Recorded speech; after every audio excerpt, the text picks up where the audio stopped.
It is 11/11, which is the 1-year anniversary of the day I should have died, was supposed to die, and when I planned to die.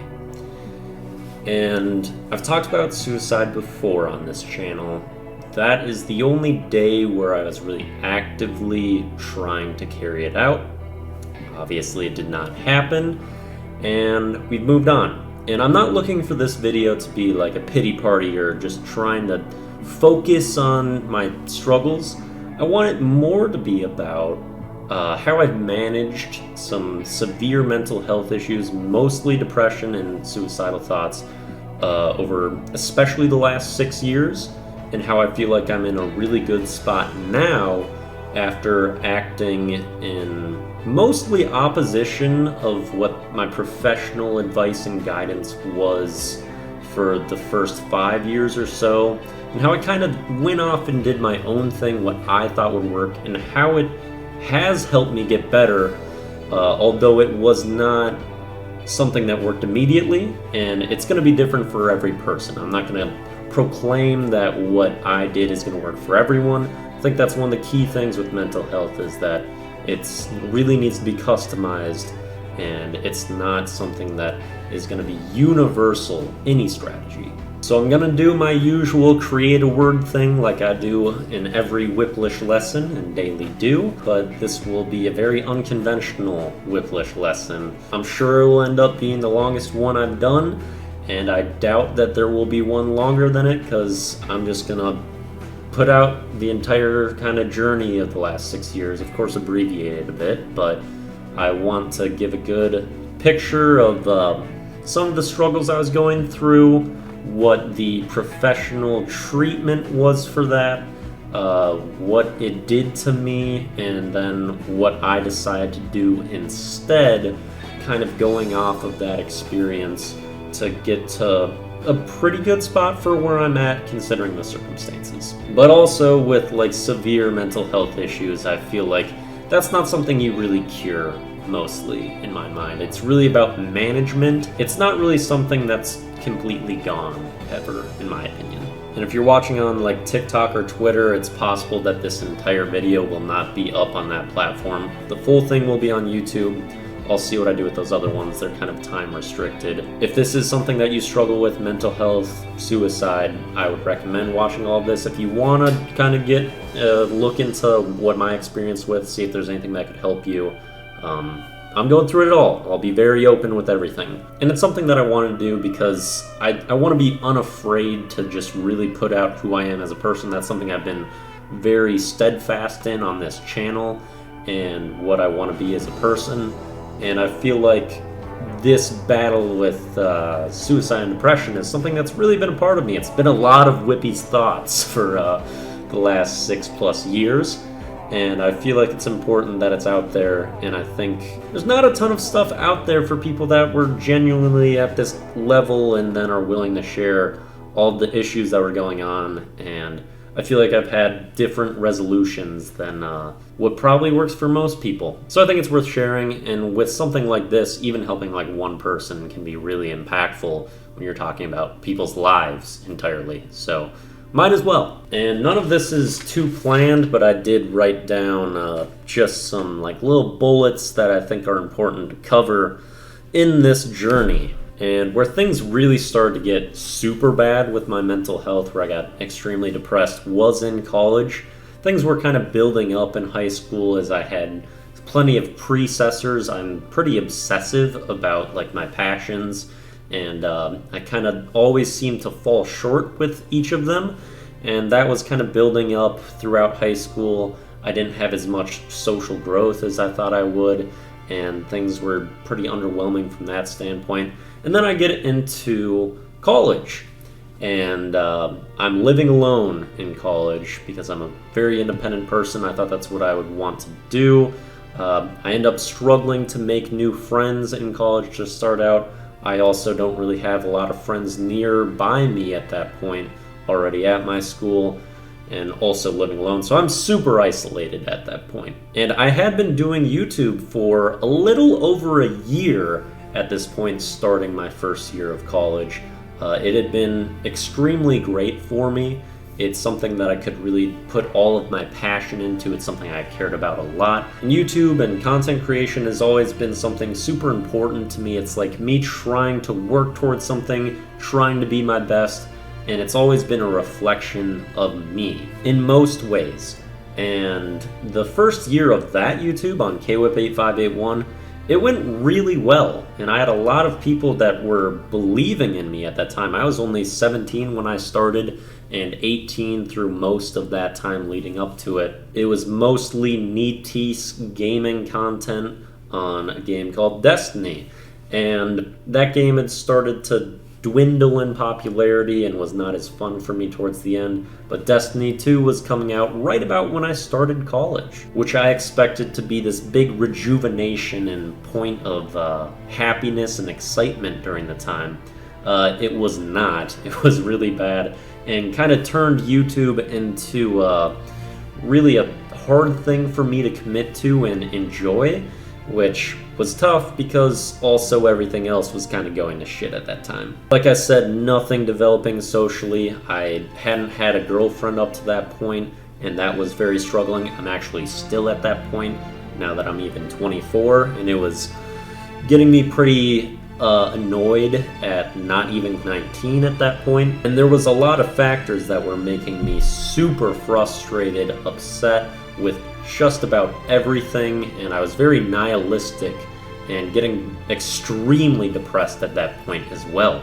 And so that start of college was really just kind of like a perfect storm of everything going wrong when I had all these expectations for things to be great. And I've kind of always had to deal with things myself. That's always been the strategy. But my own thoughts had really started to get just overwhelmingly negative and were mostly attacking me. And that led to me kind of setting my first suicide date loosely, which was my 19th Woomvacay, is when I was kind of zeroing in on finishing things off. Before that happened, I figured, hey, you know what? Maybe let's try to see if there's any medication that might help this. I doubt that therapy would be the solution because I think more than I really should at this point. It's probably the problem realistically, so I don't think therapy is the play, but maybe there's just a chemical imbalance. I've heard of that being a thing.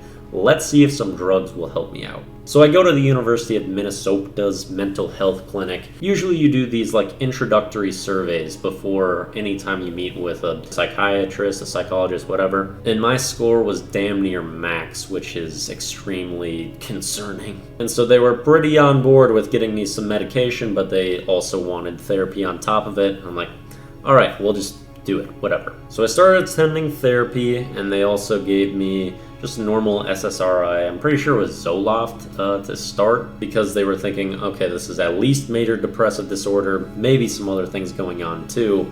But that's kind of the one diagnosis that stuck with me for a long time. But I guess we'll talk about therapy first. Like I said, it's not something that I wanted to go into because I'm someone who just nonstop thinks about everything. Like, just things that don't even matter. I try to view at every single angle that I can.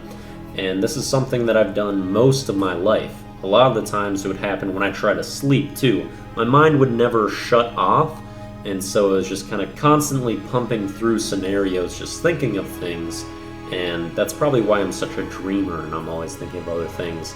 Basically all those thoughts started to turn negative. Most of my life I also thought about my death frequently. Even when I was really young, it's something that I just thought about very regularly, and getting into high school and then especially later on into college, I thought about my death with desire for a while. And strangely, it almost became my nightly routine. Like some people have counting sheep, mine was thinking about suicide and what would happen in the aftermath, what would be my plan. It was just constantly thinking through all that stuff basically every single night. In college, I'd say it was 90-95% of my nights for 4 years that was going through my head. It's just how I would go to sleep. And so that just kind of overthinking and ruminating was such a part of me that I'd done that to myself and everything going on in my scenario. I've thought through all of my shit endlessly. And so therapy was kind of just like a catch-up simulation for the therapist, mostly. I don't know if I came across anything new in my sessions. I didn't do it super long, maybe a couple months, but it was kind of just repeating all the things that I'd thought through, and then maybe she'd have a follow-up question. I'm like, oh yeah, I thought about that one. It's this is where I think this stems from. And I didn't feel like I got anything new out of that experience. It was just kind of regurgitating the same stuff. And it felt like a waste, and I'm someone who's obsessed with efficiency. That's what I know. So when I have to sit down and do the same thing over again, it drives me a little bit nuts. That's why I'm like, okay, I gotta move on from therapy. While that's going on, we're trying out the medication of Zoloft, and it seems like it's not really helping anything with my depression tendencies. However, new things are propping up where it seems like I'm starting to show some bipolar tendencies, having both manic and depressive episodes at pretty intense levels, and that's not something that regularly happened to me before. However, with the SSRI, was happening. So they kind of thought they had to eliminate that type of drug for the most part because of those side effects, plus my suicidal thoughts were really not going away on that. Also, with having to start this medication with how bad things were, I think I had to bring it up to my parents, and I'd never really brought up any mental health struggles to them in the past, so it was a bit of a blind side for them, and it was pretty terrible for me to get through initially. I've never been someone that, like, sharing my struggles makes me feel better, but I've certainly felt the opposite simplex, and that especially is true when I say it to, like, my mom. When I first shared my struggles, and any time past that I have, except for maybe once, the most recent time, it felt like I was just adding a massive burden on her that was not there before, and it doesn't do me any good. Because she's a pretty anxious person, and I'm throwing on this giant crevasse of sadness of mine that she can't really do anything about. And it's not helping me at all to do that, so that's just kind of another outlet that I don't want to take with these struggles. I also just didn't want to admit that I needed the help, and it kind of hurt my pride in that fact too. I'd been very independent from a very young age, and kind of just always did my own thing. They never had to worry about me as especially a teenager, and not really even as a kid. And they even had a trope and a phrase for it growing up. It's "who's caring for Kyle" is what our family friends would always say, because they'd be off doing stuff for my older brother, and I would just be home alone doing my own thing, and I just kind of was set to just care for myself. And once I kind of got that rep at a really young age, I'm like, oh yeah, I'm independent. I'm like an adult at 9. And I kind of wanted to live up to that, and I never wanted to be a disappointment. So I basically just did everything alone, and I still do everything alone. That's kind of how things have always been. And I mean, if you watch this channel, there's no one else involved in 5% of these videos, which it's not even entirely that's what I want, but it's how things have been. So I always wanted to live up to, like, yeah, I'm never the issue, I'm never the disappointment, you don't have to worry about me, I can always handle myself. That was kind of ingrained into me, and so it's hard to admit that it's like, oh yeah, like I'm really struggling. Like that also just hurts my self-esteem and how I feel about myself, which is just another damaging part of that. So after they decided that SSRIs were probably a little bit too risky to continue to try to pursue, they started to play around every couple of weeks with different medications, and different things would prop up stronger each time they would do this. Sometimes they would think, oh god, he's starting to have some schizophrenic tendencies. There's some OCD problems. Maybe the main problem is mood here. And that's kind of what they started to shift to, but the constant was always still major depressive disorder. And sleep also was the constant issue along with this too. It was either insomnia or just complete lethargic tiredness from kind of the sedative medicine that they would shift me towards to try to counteract some of the insomnia. So trying all these different medications week after week, it's kind of like they were almost assigning a new disorder to me each time they would try this. And sure, sometimes it would help with some aspects, but there was always the other side that was hitting me just as hard. And it's a bunch of trial and error. You don't really know what's going to happen, and you don't know how to feel about your feelings at that point. I remember there was something I wrote down actually in this very notebook. I don't know if the drugs are taking me closer to reality or farther away. Because if you're ill, it's possible that, sure, maybe your mind is warping things, so you're seeing things the wrong way and it needs correction. Or maybe you're in a shitty spot in your life and things are going bad, you are sad, and you start taking all these medications and they have changes on you that you don't know how to predict, and you start viewing the world in a different way because of the drugs.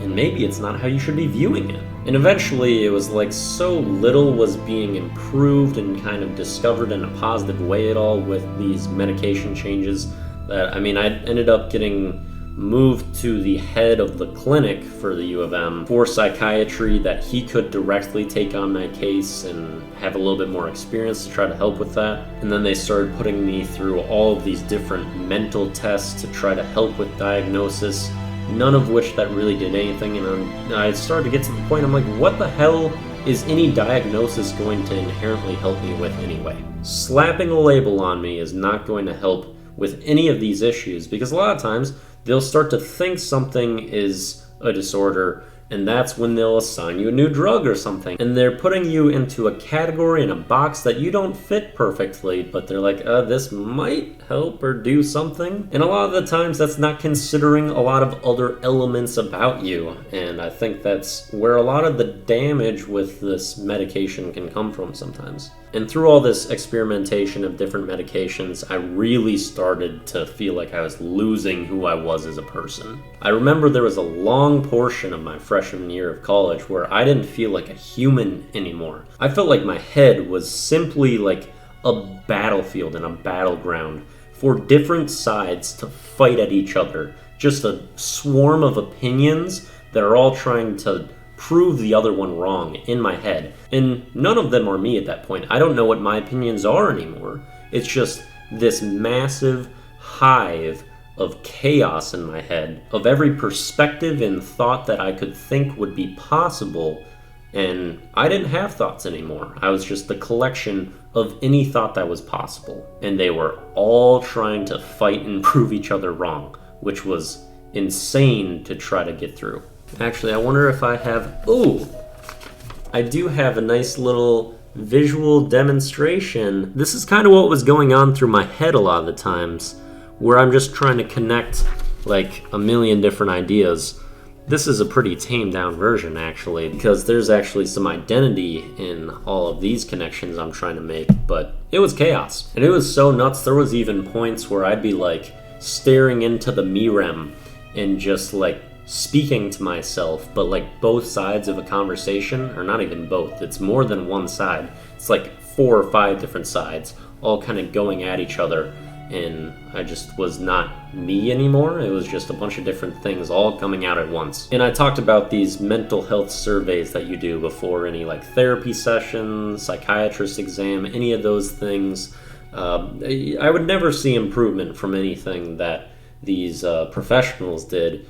The only times I would ever see periods of growth were really if I figured out a new way to view my world myself, or just independently, more accurately. It's not that no one else could impact that, but that was kind of the only periods where I was able to feel better, is when I figured out a way to structure the entire world around me so that I was living in the best way I thought I could, and doing something with a higher purpose. Because I'm not religious either. It's not like I have a higher power that I believe in that I can really have that guide everything that I do. So I had to figure out kind of my own frame for what the value in my life could be. And when I found the best ways to do that, that's when I could start to feel better about myself. But with all the chaos that was going on in my head, it was hard to know what my own thoughts were a lot of the time. And so that freshman year of college was really the most tumultuous time in my mental health era, up until kind of 11/11/21, which we'll talk about. But that freshman year was really bad for an extended portion of time. The next couple years of college are a bit of a kind of blur, with things being pretty consistent across them. Eventually they started to move most of my medication towards mood stabilizing drugs, and that's what they kind of thought the best route was. and mostly that kind of just desensitized me and made all of my emotions dulled, and that's a bit of a concerning thing as well, because I'm a person that's kind of my default. I've never been an overly joyful person. I've always kind of felt bad for like getting gifts from people, because like my max excitement is really not super expressed or like crazy. Like everything is pretty dull compared to people to begin with, I feel like. My really highs seem a lot lower than basically everyone, and my lows, well, my lows get pretty damn low. So when everything gets dulled down even farther, nothing mattered to me at that point. Like nothing. I didn't care about any bad things that happened, really. I mean, I was still depressed. That didn't go away. But it's just like kind of indifference when things got worse or better. I just didn't care. And anything good that could happen was never even close to worth it when that was the case. And I'm someone that's very passion driven and only really want to do what I care about. And I had no passion anymore, and I really wasn't myself for years on end. All while depression and suicidal thoughts never left, they were just maybe slightly less severe, and the suicidal thoughts over that period at least were not actionable thoughts or things that I was trying to work towards anymore for most of that period, the next couple of years after freshman year. Over that time, though, I did kind of realize a pattern and a routine that I had, where when I'm in these dark periods, it's kind of like I'm always looking for that one thing that's on the horizon. I'm like, oh, maybe that will eventually pull me out. And I kept viewing that event, and then it would pass, and things would still suck. And I would just repeat that cycle over and over again. And I started to become pretty aware of that. And when each event passes and things don't get better, you start to think, oh, like I keep propping these up, they're never gonna work. And that even kind of felt true going into one of the best periods of my life, which oddly enough was 2020 for me. 2020 went really well as the world went to shit. One of the things early in 2020 that happened is that I went to Australia to study abroad. I was super excited for that, and it was fantastic, but I got brought back due to COVID. And even going to Australia, I kind of had the mindset of it kind of being a make or break thing, because I'd been depressed for so long. I'm like, maybe I just don't come back from Australia. Maybe it's so great that I decide to just stay there, or if it isn't great and I'm still depressed, I end it in Australia. That was kind of my mindset going over there, and I got pretty emotional in the airport leaving my parents that day too, because that was kind of my thought. Australia was incredible while I was there. It was really kind of an injection of what could be enjoyable in my life, although it was very temporary and I haven't got back to anything really close to that. I then got essentially my dream job with Bungie, working on an upcoming expansion that would come out in the future, and a lot of things went really well for me in 2020, and I was just like only kind of depressed while everything went right. But things aren't going to go perfectly for you forever, and then once things kind of started to level out, it was back just to this drooling, zombified, dull existence that I still wanted to end, but didn't have enough enthusiasm to pursue that happening. Then I reached the end of my college experience, 4 years of that, and deadlines and just like significant dates, I make a big deal out of them kind of in this series. I partially love them, partially hate them. Usually significant dates are just disappointments to me. Like I kind of viewed my graduation of just a waste of opportunity and how little I actually did and how it really didn't meet up to my expectations. That's most of what that was. And also with the end of college, I mean, I'm gonna have to find a new mental health provider. Like I'm not gonna be linked with that anymore. But I kind of made the decision of I'm just done with medication anyway. And really it didn't actually start as that. It was more, what if I just stopped taking my meds? What if I just stopped this? They have never helped that much, even this good balance that I've figured out, where I still didn't really sleep well, and that was still screwed, and I always felt like a shell of myself cognitively when I was on them. I'm like, what if we just stop? And so I did, just to see what would happen. I'm like, what's the worst case scenario? I die? Yeah, try me. And so I completely stopped them. I didn't try to wean off them or do anything like that. and I started to feel like the full range of emotions again, and it was great. Like, I felt so good. I was so gui-red and strange again, but it was like the favorite elements of myself that I had lost. And even when I would feel some intense sadness, I'm like, well, I should be feeling this right now. And I'm someone that's very honesty obsessed. And that's something that medication can be kind of damaging from, because remember, I'm like, hey, are these drugs taking me closer to reality or farther away? If I'm just trying to numb myself and be blind to the things that are making me feel bad, that is something that's going to make me even more frustrated and angry than if I just confronted that stuff. So it felt really good to me to be experiencing things a bit more genuinely, and I also just didn't have these factors that I didn't know what they were doing to me, or if I was the person I should be naturally or not. I was freed from all those extra worries and just unknowns. And so through the next couple months of taking no medication at all, I mean, I had some good periods, I had some bad periods, as just normally happens. And then things started to really turn south as I'm in post-grad life. It took a while to find a job, and the first job I got was atrocious and not really what was treasured to me through the interviews and stuff. And I had to be on some long drives for that job, and many times I was thinking of veering off that road, crashing into different objects on my drives. I'm like, okay, this is miserable. But I actually thought it was good that I could feel like that full level emotion, because I'm like, oh, this is how bad this really is. I can't sustain this. I need to do something I care about. I quit that job after 2 weeks against all of the advice from like my dad and a bunch of really successful people.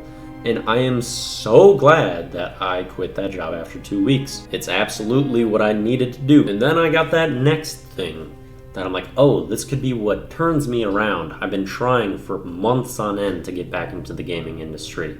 I get a job with Activision, and I was very excited about it initially, but it was far from what I was hoping, and my initial experience was really terrible, and there was a lot of things that I missed out on that I thought were going to be big pluses for me. It's a lot better now. I'm still with the company, but when I first started, things were super bad, and it was still a very heavily COVID-restricted era when I did get that job. And it was another thing that should have been this really amazing thing for me that was just the opposite, and it was a killer. At the same time, I had some issues with friends that I thought were really crucial and good friends that just didn't really step up at the time where I really needed them. And that's where things got extremely bad, and I was even starting to lose the primary reason that I had never actually tried to kill myself in the past, and that was the simplex on other people around me if I were to do so. As much as I seem like a cocky person who really loves himself, which I am, selflessness is like one of the most fundamental things to me. I don't care a lot about my own happiness or like what happens to me all that much. I mostly care about my impact and what I do for others, and really trying to be the best that I can be, but not for my own gain, for basically everything else. So the fact that me killing myself would bring just heavy sadness to the people that care about me the most is something that was like, okay, that's why you should not. That's the most clear reason not to. But in that period, it started to feel like there was fewer and fewer people that actually cared about me to that level, and it felt like it was not an intense care or love through basically anyone. And my level of importance felt like it was at an all-time low for me. So my belief that my suicide would destroy other people and hurt those that I love so deeply is one that kind of faded with that. And I kind of felt like the only love that I was given was default at that point. Meaning my parents loved me, and some grandparents loved me, and that's kind of it. But they were gonna love me regardless. And the reason that default love felt like it was less valuable as well is because of my brother. My brother is 4 years older than me. He's someone who was always terrible to me, who I still kind of idolized and always was trying to get to like me, or try to be a brother to me, or try to be anything, but I never really could, because I looked up to him. He was athletic, people kind of admired him for that, and he got a lot of things because he was very bossy and stubborn and always wanted his things his way. And so I was always trying to get him to treat me with some semblance of anything positive, and I only got the opposite, because he was pretty abusive and mean and just a bad person. And even all these years later, he's not grown into anything that I like as a human either. So calling him a brother is very much an emp title, and he's actually a huge source of kind of why I made that word, which is another instance of what your expectations would be a huge plus, like a brother relationship being the exact opposite. But he's kind of the one who always got more support. That's always been how things have worked. And they still love him, even though he's my least favorite person on the planet, probably, and someone that I have no love for. So it's almost like their love kind of means less because I see where else it goes. And unconditional love is not a comfort to me. And it seemed like unconditional love is all that I had. So I could no longer see myself wanting to live in the world around me at all, and I felt like I had no impact and no hope for anything getting better. And while we're at this point, we are yet again nearing a womb vacay. This one would be my 23rd, and in the weeks leading up to that, there were several nights where I'm just crying in my bed, and then eventually how I would kind of soothe myself, the new night routine, instead of just thinking of like killing myself, I'm like, okay, 1 1 1 1 2 1 1 1 1 1 2 1 1 1 1 1 2 1. And I finally set the date that I can finally be done. 1 1 1 1 2 1. 2 days after my womb vacay, not on my friend's womb vacay, which would be the day after. It would be a Friday that I was going to take off of work, and then my roommates would not be in the house because they would be at work. They had each shown me where they had a gun shelf in a hidden gun compartment, so that was perfect. I knew 2 different locations I could check for the gun. And then 11/11/21 comes around, and day starts to get going, and I'm like, oh yeah, this is the day. I'm ready. Here we go. Look at the first gun compartment, open up the secret little hatch, which, as I was shown it, I'm like, this certainly should not be getting showed to me right now. That's what I was thinking in my head as that was going, and I always thought it was a lot more likely that I would use it on myself than it would be used on anyone else. That did not end up being the case, because the first one, the gun was not there. And then I tried the other one, the gun was also not there. No idea why. I didn't end up ever asking my roommates why that was the case. I don't feel like that's an easy conversation topic to bring up. Okay, bro, why couldn't I kill myself? What the hell was up with that? It's never really came up, you know? And they are still my friends, too, so, like, it's not really an easy conversation. So really the reason I didn't kill myself on 1-1-1-1-2-1 is not from anything I did. I really kind of think that it would have happened on that day if the guns were there. I don't know if I would have pulled the trigger still. It's a difficult thing to do, it really is. And my backup was to go drive to the bridge that I'd imagined jumping off of every single day of college for 4 years. But when you're that depressed, it's also hard to go out and drive half an hour to do anything. So I ended up not.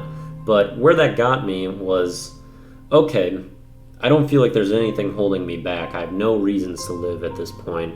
I don't have any hope. I'm ready for this to be done so severely. And it still didn't happen. And the way I had kind of thought about depression for the longest time, I'm like, okay, there's 2 ways that this can go. Maybe if things get bad enough, I'll finally kill myself and then we're done. Or maybe things will be good enough that I'll no longer be depressed and we're done with that. For an analogy, let's say depression is like a giant room, and you're in the room.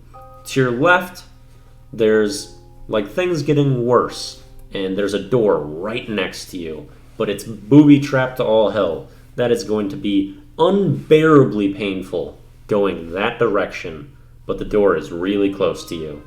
On the other end, things getting better, you have a door that you can barely even see with mild traps throughout it. Both ways are going to be painful. That one's going to take forever going through. That one is very quick, but insanely painful. I feel like for years, I couldn't really get myself to commit to going either direction. Or at least there was always kind of the second thought in my head. It's like, oh, well, there's always the other option. And then it's like I finally got to the door all the way to the left where it's just unbearably painful. You cannot tolerate being in that state. And then the door didn't open. It was still locked. I was trying to open the door, I was trying to exit. I got all the way to that side, but I didn't get through. And I could not stay there. I didn't want to stay in the unbearable pain forever, so you do the easy thing. You start moving this way. Get out of the unbearable spot if you can't get through the door. And obviously, the door's not always locked. Plenty of people end up killing themselves going that way, and that easily could have happened to me. But it didn't, and it got me to get out of that area and start moving towards the center. And if you think that door's locked and things got as bad as they could and you still didn't get through, well, I guess might as well just start moving that way. Better than doing nothing. Even if you're not all that committed right away, you can just start moving that way, because might as well do something. And at that point, I kind of already felt like I died and that life was kind of done. I'm like, okay, now I can just do whatever at this point. I can do everything that I think I should do. Doing things the normal way, following other people's advice, living what normal lives are supposed to be like, that's never been my thing. It's never been what's worked for me. Anything that's ever worked for me is my version. So what if I just tried that? And since I didn't care too much about living in the world I was in at that point, I'm like, okay, what if I kind of just live in the world I want to live in? And that's what we started moving towards and merging into. And then I start to think about like what could work for me, because I know myself extremely well. You know yourself extremely well too. That's one thing that I think is so important for people to do, is just trust yourself way more than everyone else when it comes to mental health and how you feel about things, because it's impossible for them to know you as well as you know you. You have so much more information than they do. Even if you are as open an individual as you can possibly be, they will never know exactly how you feel about things. They are never going to catch up on all of the thoughts that you've had just laying awake at night. All of these things that are built into you that they will never experience, never understand. You've got to trust yourself in what you know or think will work way more than anything else that people try to suggest to you. Although, if you're very open with people, you talk with them a lot, they understand you well, you can get their input, and it's good to bounce ideas off people and tell them what you already know about yourself. But I think it's super important you go off of what you know, because you have a lot more information about you to work off of than anyone else. But I know I'm a bit of a perfectionist, and I want the best possible outcome whenever I do anything. I'm kind of obsessed with that. I want the absolute best. I always try for that. I'm like, okay, well, we have to try to make ourselves be the best we can possibly be.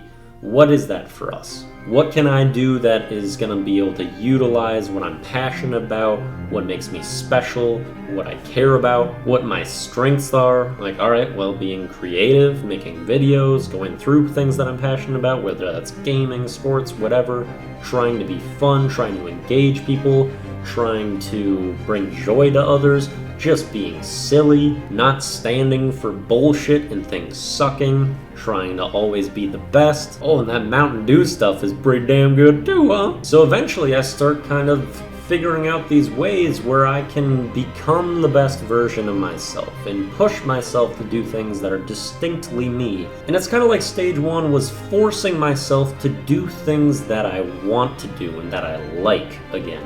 And then I kind of merged into forcing myself to be what I want to be. And that's where I feel like I am now more. And that's a lot of the reason of why I've structured this series in specific, where I have all these requirements and things that I have to live up to and pressure, and it's all public. that is crucial because I'm prideful and I'm insecure on a base level. I want to prove to everyone that I'm as good as I think I am. I'm competitive. And so I can't chew-yeet myself because it's documented that this is what I have to adhere to. I have to be the best version of myself. And if I don't, I won't look perfect to other people, and I will disappoint them, which is something I've been trying to avoid since I was a child. The child that you didn't have to care about because he was that independent and that good already. What about another struggle that we had? I forgot who I was as a person. I could no longer identify who I was. I no longer had standpoints on things because I was just an accumulation of every thought possible. Well, as of today, I have 311 instances of exactly what I believe about things. I can go back and revisit them at any time. Or if a word comes up, I know exactly how I feel about it because I changed my world to round out how that makes me feel and what I believe about that thing and that subject. Additionally, I have to put up a song and a video of the day. Every day that I do that, I have to force these things that I love and appreciate into my life every single day. I have to see the value in the world and the lavuli that I know is there. I have to acknowledge it and express why it's great. And it makes it harder to be depressed and cynical when you are showing off what's great about the world every day. And if you haven't been able to tell by how I create words, I want things to work on every single level. So if you thought the only purpose of this series was to get sponsored by Mountain Dew, you're missing at least like 5 layers here. There's a lot of things this series is supposed to accomplish. Like there was even a thought with how dopamine works. It's triggered when you see progress towards a goal. It's not about achieving a goal. That doesn't really trigger the happiness. It's seeing that progression. It's seeing the upward trend.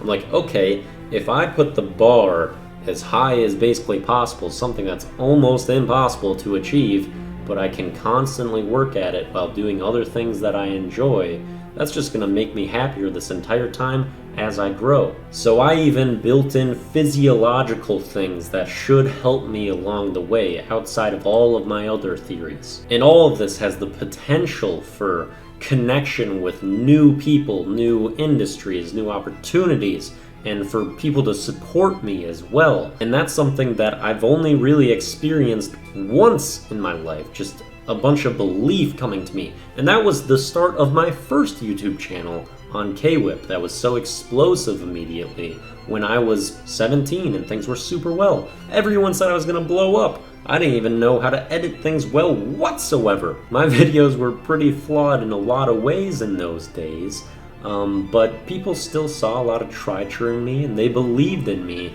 and I thought I could really capture that on Wippy Thoughts with all of the experience from that previous channel that I had uploaded so much to over the 5+ years that I maintained it. So Wippy Thoughts, this channel was so much more than just creating a new goofy channel.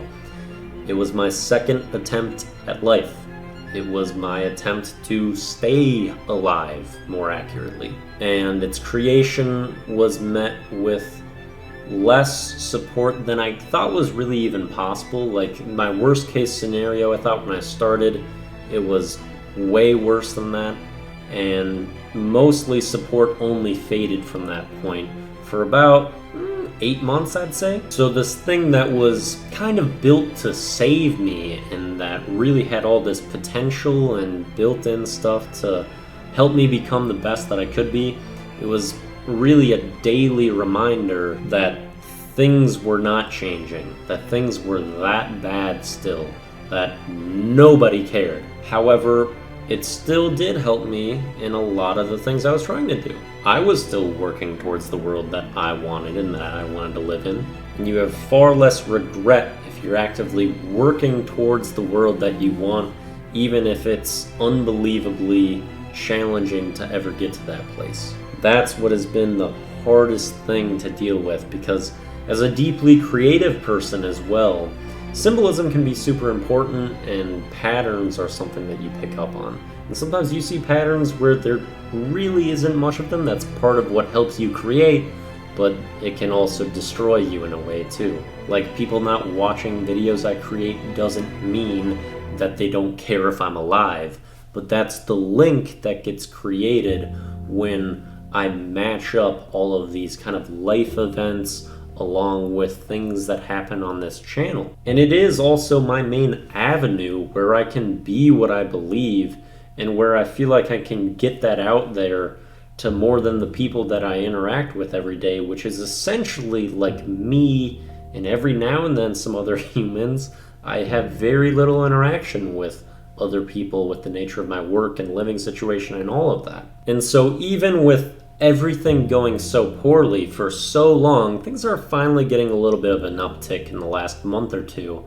But with how noposely everything went for the longest time, it really helped me make sure that I got all of the value I was out of this series and who I am through myself and not through anyone else's support or thoughts. I was really able to rediscover myself while being so intensely isolated. So all of that is very triturating and good. But it's hard not to see that the most quintessentially me thing that I've ever created is mostly uninteresting or not worth paying attention to basically anyone.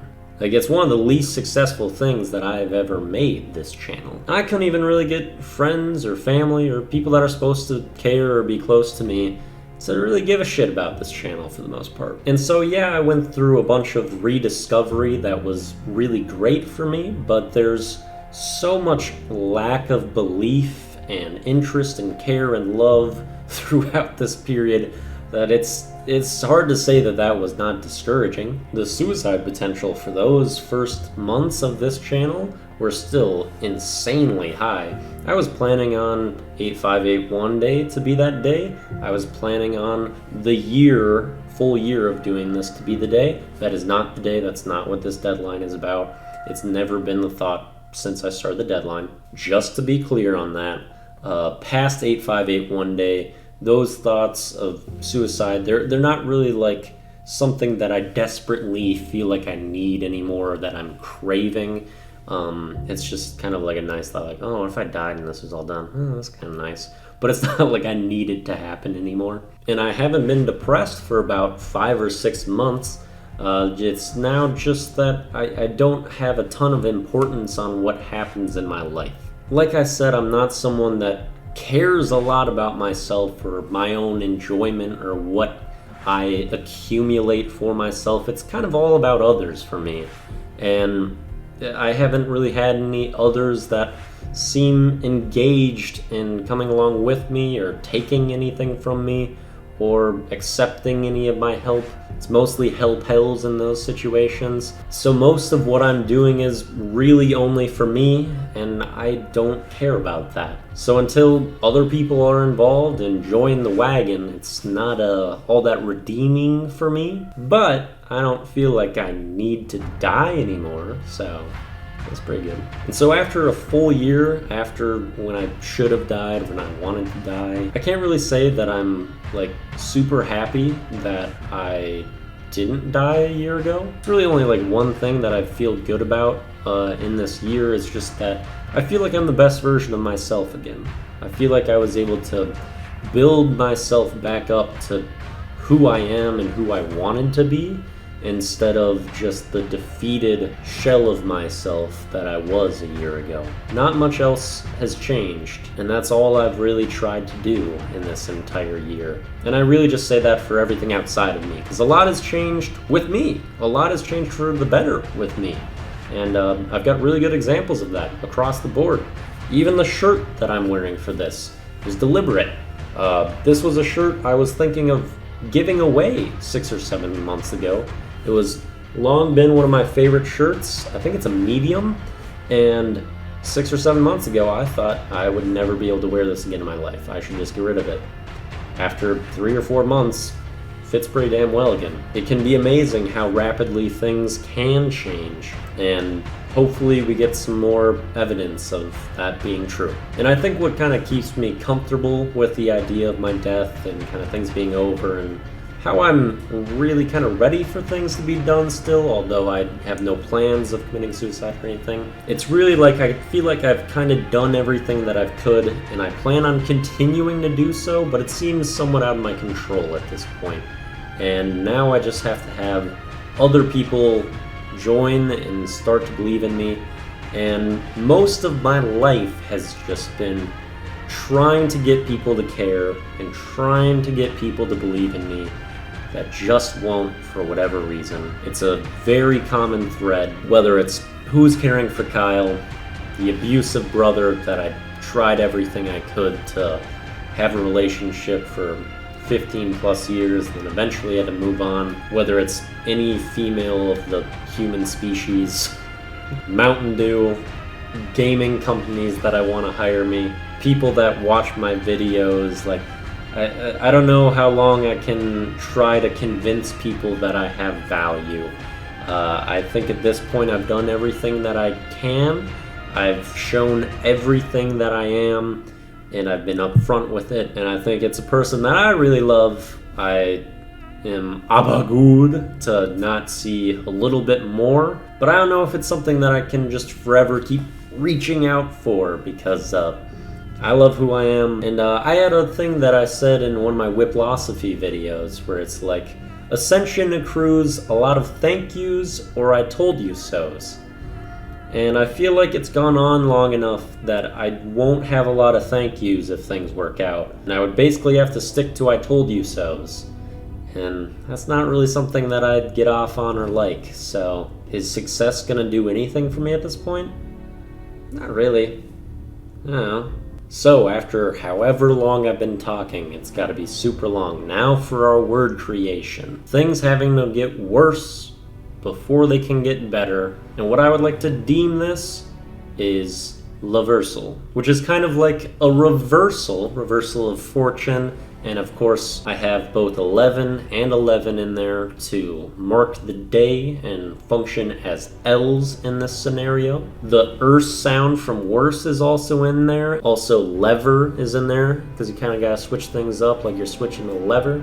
And yeah, reversal is what we got for the word creation to commemorate this lesson of sometimes things having to get as bad as they can get, so you know you can only make things better to get through where you are. Again, it is not universal that something like this would work and that my strategy and my experience would be ubiquitous. I've learned that I am far from normal the more I'd go about life, and things getting as bad as they could have been easily could have killed me. So there's also that, but I think things staying the way they were would have as well, just probably slower and more painfully. I think it's good that I kind of pushed into reversal from getting off of the medication that made me less of a human. And I think medication is something that you have to take with a little bit of trepidation and be careful with what you do with it. And I think the most important thing is to customize all of your plans and how you're going to handle, especially mental health, with what works for you. Not what works for most people, not what works for everyone, what works for you. And you have to be the one guiding that, because you know you way better than everyone else. You've got a lot more information to go off of than everybody else. Trust yourself, go with what you believe, be what you believe. It's the best advice I can give. Act accordingly. Peace out. Oh, you best believe I wouldn't skip out on you for song and video of the day. Song of the day is My Way by Frank Sinatra. You know, I genuinely think this is one of the greatest songs ever created. And if I had to pick a song that I feel like is kind of exemplary of my life, or like how I want to live my life, this is really one that would be up there. It's Sinatra talking about how he handled his life his way, how he did everything the way he believed, and how you can just be proud in conducting yourself in a way like that. And there's no weakness within you when you behave like that. And you're not without regret, because there's still mistakes that you will make. However, you know that's going to happen regardless, but you can feel great about it because you did it in your own way and you did it in the manner that you thought was best. I really adore and love this song. Please check it out if you've never heard it. And I really hope that you can triumphantly sing along to this song and feel like it's true. because goddamn, it's a great feeling.